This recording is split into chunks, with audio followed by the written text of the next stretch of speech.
하나님의 역사는 구원과 심판이 동시에 일어납니다. 물론 구원은 그리고 심판은 맨 마지막에 일어납니다. 그 중간에는 구원도 심판도 아니죠. 그 중간에는 말 그대로 영적인 전쟁입니다. 예수님도 손을 내밀어서 잃어버린 영혼들을 구원하시기 원하시고, 마귀는 마귀대로 자신의 손을 뻗어서 할 수만 있으면 하나님의 택하신 자라 할지라도 넘어지게 만들고, 하늘문 입구에 있는 자까지 끌어내려서 지옥 밑바닥으로 집어 던지려는 것이 마귀입니다. 아직은 최종적인 상태가 아닙니다. 나의 지금의 믿음, 나의 지금의 어떤 상태가 최종적인 상태가 아닙니다. 변화될 수 있어요. 믿음이 좋았던 사람이 믿음을 다 팔아먹고 불신자처럼 살 수 있습니다. 불신자이며 도저히 가망이 없어 보이는 사람이 하나님의 백성으로, 천국 백성으로 인정받을 수도 있습니다. 지금 신실한 사람이 상상도 못할 신실함으로 올라갈 수도 있습니다. 지금의 상태가 최종적인 상태가 아닙니다. 아직도 한쪽에서는 우리를 끌어내리고 넘어뜨리려고 하고 있고, 한쪽에서는 우리를 일으켜 세우시려고 하고 있는 것이죠. 그러나 이 전쟁이 영원히 지속되는 것은 아닙니다. 때가 되면 끝이 올 것입니다.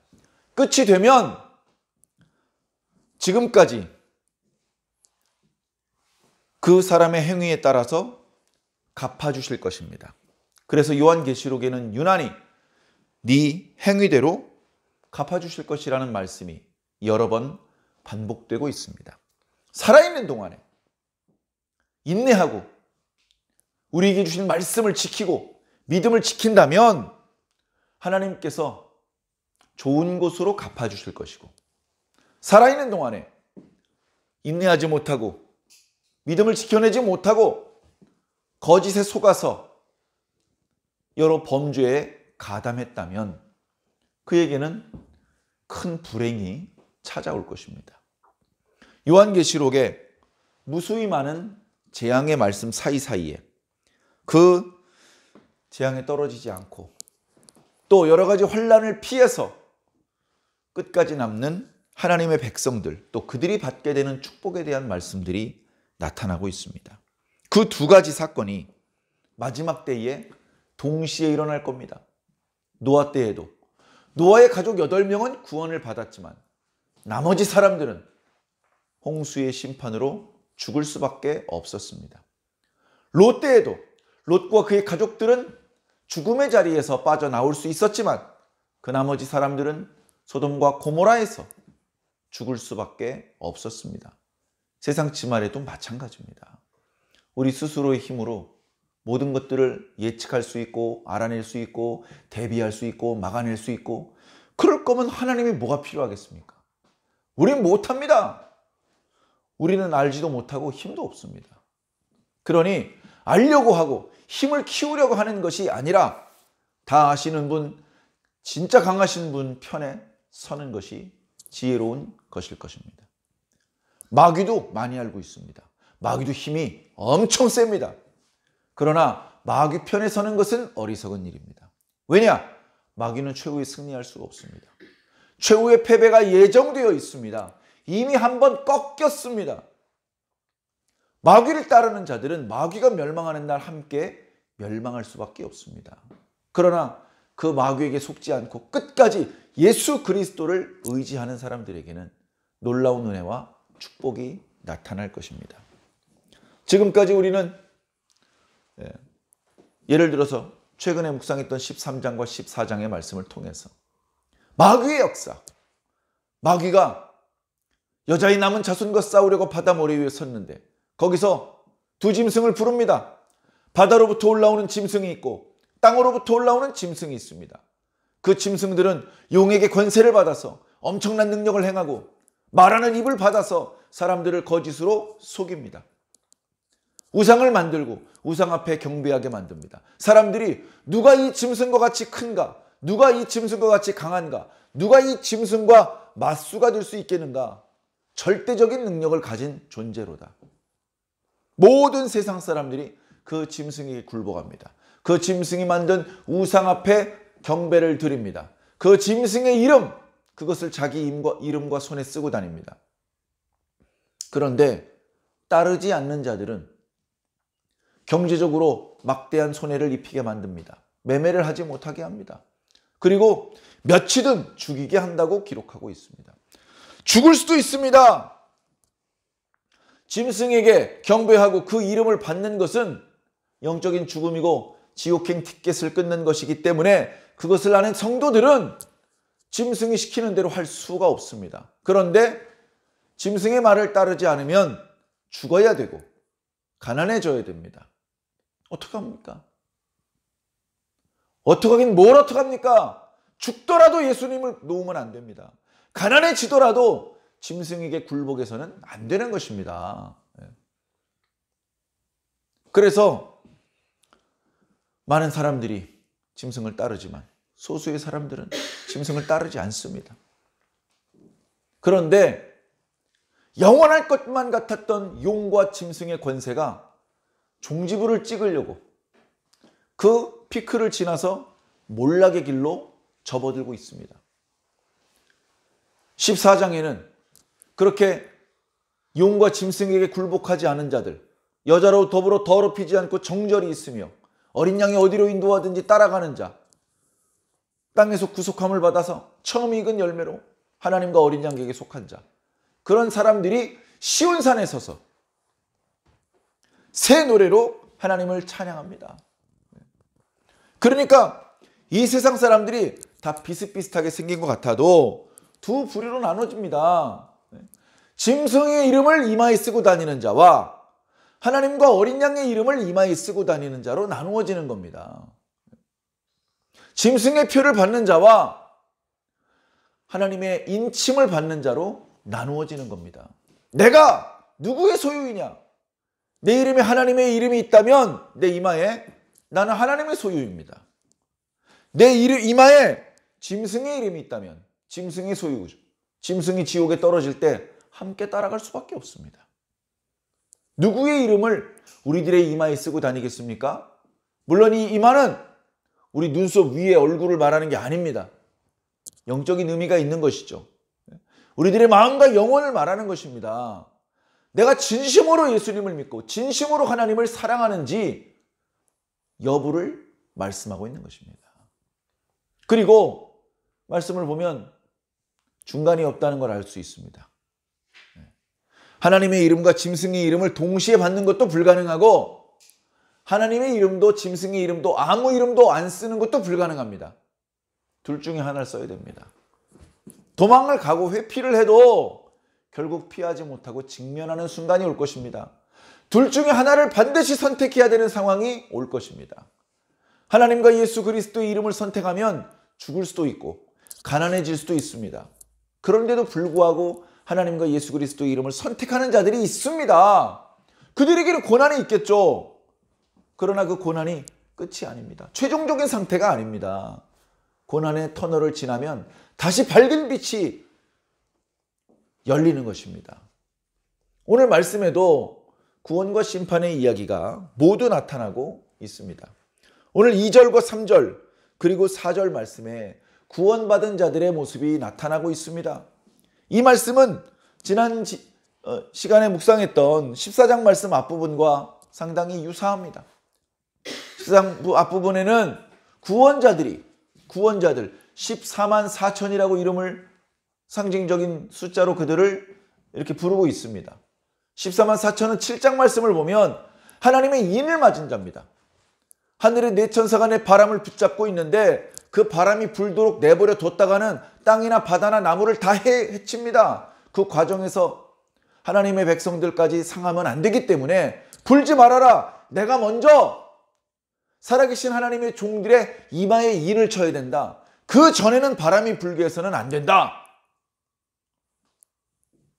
그래 인 맞은 자의 수를 들으니 14만 4천이라고 말씀하고 있습니다. 그들은 이 세상의 불의함에 동참하지 않고 오히려 이 세상의 불의를 보며 탄식하며 우는 자들입니다.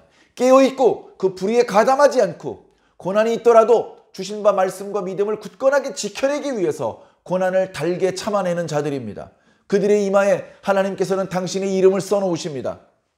얘 내 거야! 건들지 마! 그런 표식이 우리에게 있어야 됩니다. 사도 바울이 말했죠. 누구든지 지금부터 나를 괴롭게 하지 마라. 나에게 예수의 흔적이 있다. 여러분들에게는 예수의 흔적이 있습니까? 그런 흔적, 그런 표식이 있어야 살아남을 수 있습니다. 애굽에서는 어린 양의 피로 문인방과 설주에 발라야 했습니다. 그 피를 보면 죽음의 천사가 그 집으로 들어가서 사람을 죽이지 않고 그 집을 뛰어넘어 유월했습니다. 그 표식이 없는 사람의 집에 들어가서 처음 태어난 남자를 죽였던 것입니다. 마지막 때도 마찬가지입니다. 하나님의 이름이, 어린 양의 이름이 그 이마에 있는 자가 아니면 하나님의 재앙을 피할 길이 없는 것이죠. 그래, 모든 하나님의 재앙을 피하고 모든 고난을 끝까지 인내하고 이제 구원에 참여하게 되는 사람들이, 그들을 14장에서는 14만 4천이라고 표현을 했고 오늘 본문 말씀에서는 그들이 어떤 사람들인지 설명을 하고 있습니다. 그들은 짐승과 그의 우상과 그의 이름의 수를 이기고 벗어난 자들이다. 아무도 그 용과 짐승과 우상과 그들의 이름과 그들의 수를 피할 수 없을 것 같습니다. 누가 그들을 당해낼 수 있으랴? 아무도 당해낼 수 없을 것 같습니다. 그런데 죽더라도 굴복하지 않은 자들이 있습니다. 다 죽는 건 아닙니다. 죽는 자도 있고 고난이 혹독하지만 끝까지 견뎌내는 사람도 있을 것입니다. 그 모든 사람들이 이제 하나님 앞에 서는 것이죠. 14장에서는 시온산의 어린 양과 함께 서서 하나님을 찬양한다, 새 노래를 부른다라고 말씀하고 있는데 오늘은 불이 섞인 유리 바닷가에 섰다. 유리 바닷가에 불이 섞인. 전에 하나님의 보좌 앞에 수정과 같은 유리 바다가 있었는데 맑고 깨끗한 상태였는데 지금은 불이 섞여 있다는 표현을 하고 있습니다. 고난이 혹독한 곳에 있었어요. 그 속에 빠져서 허우적거리고 있었어요. 하나님의 백성들도. 그러나 하나님께서 빠짐없이 건져주셨어요. 이제 바다 속에 있는 자들이 아니라 바닷가에 있는 자들입니다. 바닷가에. 이제는 그 불꽃이 튀는, 마치 소돔과 고모라의 불과 유황이 하늘에서 비오도 쏟아졌다고 하는데 그 생지옥과 같은 곳에서 고생하지 않아도 됩니다. 이젠 벗어져 나왔습니다. 거기에는 아직도 재앙 가운데 고통을 당하고 죽어가는 사람들이 있고 지금 이 사람들은 그 짐승과 우상과 그 이름의 수를 이기고 벗어나온 사람들입니다. 이제 더 이상 이들을 두렵게 하고 고민스럽게 만들고 죽게 만들 수 있는 것은 없습니다. 그들이 하나님 앞에 서 있습니다. 하나님의 검은 고를 가지게 되었습니다. 그리고 노래를 부르는데 14장에서는 새 노래라고만 말씀하셨지만 오늘 말씀 3절에는 하나님의 종 모세의 노래 그리고 어린 양의 노래를 부른다라고 말씀하고 있습니다. 모세의 노래는 여러 번 말씀드렸지만 홍해에서 이스라엘 백성들을 구원하신 사건 후에, 그러니까 출애굽기 15장이네요. 거기에 모세와 이스라엘 사람들이 견딜 수 없는 기쁨과 감사를 찬양으로 표현하는 그런 대목이 나옵니다. 다시 말해 구원해 주신 것에 대한 감사의 노래가 바로 모세의 노래입니다. 어린 양의 노래는 무엇입니까? 어린 양의 노래도 사실은 마찬가지입니다. 자, 이 사람들이, 이 14만 4천이 어떻게 구원을 받았습니까? 예수 그리스도의 보혈로 구원을 받았습니다. 누가 그들을 구원해 주셨습니까? 어린 양이 구원해 주셨습니다. 자신을 구원해 주시는 어린 양께 감사하는 노래가 어린 양의 노래인 것입니다. 자, 그 중에 일부가 오늘 말씀에 소개되고 있습니다. 주 하나님 곧 전능하신 이시여 하시는 일이 크고 놀라우시도다. 만국의 왕이시여 주의 길이 의롭고 참되시도다. 하나님께서 하시는 행동을 의롭다 참되다 말하지 못하는 사람들도 있을 겁니다. 왜냐? 하나님께서 뭘 하셨는데 그 결과 내가 가지고 있는 모든 재산을 잃어버려야 해요. 내가 가지고 있는 건강을 잃어버려야 돼요. 내가 가지고 있는 명예를 잃어버려야 돼요. 그런 사람들은 그렇게 신나지 않을 것입니다. 하나님께서 하셨다는 것을 인정할 수밖에 없지만 기분 좋은 일은 아닐 것입니다. 그러나 하나님께서 하시는 일은 잘못입니다. 하나님, 지금 실수하시는 겁니다. 라고 말할 수는 없을 것이다. 네가 가진 걸 다 잃어버리게 된 것은 무척 속상한 일이지만 그 일을 행하시는 하나님은 옳은 일을 하신다는 것을, 다시 말해 저 사람들은 구원을 받지만 너는 멸망을 당하게 되는 그 처분이 합당한 처분이라는 것을 너도 인정할 수밖에 없을 것을 말씀하고 계신 것입니다. 주여, 누가 주의 이름을 두려워하지 않겠습니까? 누가 주의 이름을 영화롭게 하지 않겠습니까? 이 선언은 놀라운 선언입니다. 지금 이 말을 하는 사람들은 짐승과 우상과 그 이름을 이긴 자들입니다. 하나님 앞에 당당히 설 수 있는, 하나님 앞에 발언권이 있는 유일한 사람들입니다. 그들이 말합니다. 하나님의 절대 주권을 인정하지 못하는 자가 누가 있겠느냐? 그 말은 모든 세상의 사람들은, 또 모든 피조물들은 하나님의 절대 주권을 인정하라, 하나님의 절대 주권 앞에 복종하라는 선언입니다. 누가 감히 하나님보다 크냐? 이어서 이렇게 말하고 있습니다. 오직 주만 거룩하시니이다. 주의 의로우신 일이 나타났음에 만국이 와서 주께 경배할 것입니다. 만국이 와서 주께 경배할 것입니다. 그런데 그들 중에 소수는 하나님을 알아보고, 하나님이 참된 이 우주의 진정한 주인이라는 걸 알아보고 하나님 앞에 경배할 것입니다. 그러나 훨씬 더 많은 사람들은 마지못해 경배할 것입니다. 이 우주에서 가장 크고 강하신 분이 하나님이라는 것을 인정하고 싶지 않았는데, 그동안 인정하지 않으면서 살아왔는데 인정할 수밖에 없는 상황이 되어버렸습니다. 인정할 수밖에 없는, 어쩔 수 없이 자신이 평소에 욕했던 그분 앞에 경배를 드릴 수밖에 없는 것이죠. 그런 상황도 올 것이다. 아무도 예외가 없을 것을 말씀하고 있습니다. 이것은 구원에 대한 말씀입니다.